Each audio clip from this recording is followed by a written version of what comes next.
রান্না করব গরুর দিল, ফ্যাপসা, কলিজা, মাইট্টা সব কিছু একসাথে করে যে রান্নাটা করা হয়। শুধু শুধু কলিজা রান্না করলে আমার কাছে ভালো লাগে না, সব একসাথে দিয়ে সেদ্ধ করে ছোট ছোট করে কেটে ধুয়ে রেখেছি, এটা রান্না করব।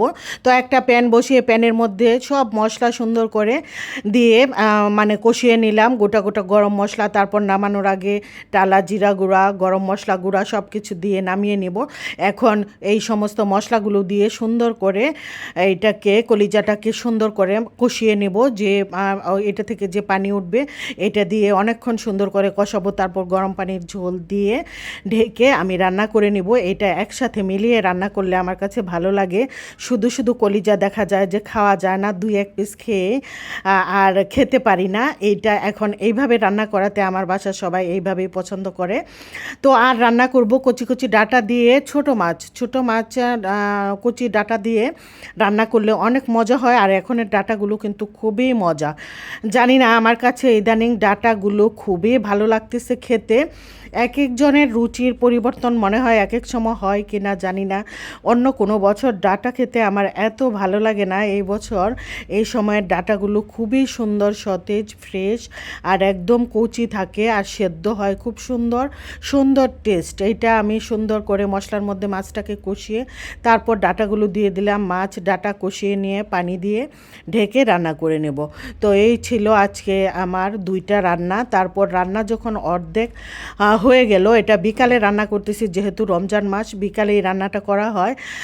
ও এক ফাঁকে দেখা যায় যে ভুড়ি নিয়ে আসছে, ভুড়িগুলোকেও সুন্দর করে, ভুড়ি অবশ্য পরিষ্কার করা ছিল, না হলে একদম 12টা বেজে যেত। রোজার দিন অনেক সময় লাগে ভুড়ি পরিষ্কার করতে, পরিষ্কার করা ভুড়িটাই ছিল। যাই হোক, পরিষ্কার করা ভুড়িটা আমি আরও অনেকক্ষণ সুন্দর করে পরিষ্কার করে নিয়েছি, ভালো করে ধুয়ে নিয়ে তারপর হচ্ছে ভুড়িটা আমি সেদ্ধ করে ছোট ছোট করে কেটে রেখে দেব। আজকে আর রান্না করব না, কালকে রান্না করব ইনশাল্লাহ, আল্লাহ বাঁচিয়ে রাখলে। আর এখানে ডাঁটা শাকগুলো, কচি কচি ডাঁটা শাক কিছু পরিমাণে রেখে দিয়েছি। ওই যে রমজান মাসে কি যে মুখে মজা লাগবে বুঝি না, ডাঁটা শাকগুলো দেখে মনে হলো যে ভালো সেদ্ধ হবে, অল্প কচি দেখে একটুখানি রেখে দিয়ে আমি শুকনা মরিচ পেঁয়াজ সুন্দর করে ভেজে নিয়ে তারপর ডাঁটা শাকটা ভাজি করে নিয়েছি। একটু অল্প হয়েছে, একদম মিলিয়ে সেদ্ধ হয়েছে। রান্নাটা দেখে মনে হয়েছে যে না, মজা হবে ডাঁটা শাকটা। এই তো ভুড়িগুলো একটু হলুদ দিয়ে সেদ্ধ দিয়ে দিলাম। সেদ্ধ হওয়ার পর ভুড়িগুলো পানি ছেঁকে ফেলে দিয়ে তারপর ঠান্ডা হলে কেটে সুন্দর করে রেখে দিব। কালকে ইনশাল্লাহ আল্লাহ বাঁচিয়ে রাখলে রান্না করব, ভুড়ি রান্না করব কালকে। বেশি দিন জমিয়ে রাখবো না, আসলে টাটকা টাটকা জিনিস খেতেই বেশি ভালো লাগে, বেশি মজা। আর যেহেতু রমজান মাসে কিন্তু ভুড়িটা সেহরিতে না, সন্ধ্যা রাতে ভালো লাগে খেতে। সেহরিতে তো ভাতেই খাওয়া যায় না, শুধু একটু দই দিয়ে খেতে ভালো লাগে। আর এইখানে হচ্ছে আমার ছোট বাজানের জন্য আমি পরোটা ভেজে দিচ্ছি, ও চিকেন দিয়ে পরোটা খাবে।